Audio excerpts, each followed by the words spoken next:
በየጊዜው የሚያስገርሙኝ ነገሮች በዝተዋል። አሁን ደግሞ ፓስተርዬ ወጥተው ምን አሉ?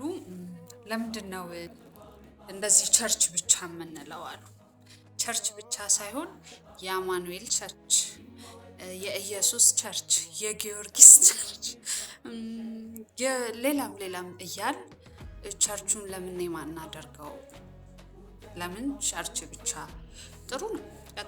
ቀጣይ ደግሞ ቸርቹ ለምን ባዶ አዳራሽ ብቻ ይሆናል ትሉና ለምን የሚካኤል ታቦት የገብርኤል ታቦት ጽላት አናስገባም ትላላችሁ ይመስለኛል። በዚህ አካሄዳችሁ የሆነ ሰዓት በጣም ይሄ ማርያም አታማልድ ምናምን ስለ መላእክት በጣም ኮምፕሌንት አደርጉ ነበር፣ ተቃረኑ ነበር ምናምን።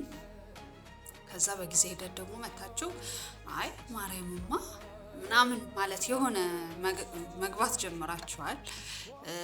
ሚካኤል ክብር ይገባዋል፣ ገብርኤል ምናምን ማለት ጀምራችኋል። አሁን ደግሞ ቤተክርስቲያኑ ይሰየም የአማኑኤል የኢየሱስ ይባል የመድኃኒዓለም ይባል ብላችኋል። ቀጣይ ደግሞ ምን እንደምትሉ እንግዲህ ጽላት ይሆን ይግባ የምትሉት እንግዲህ እሱም ብናየው ይሆናል።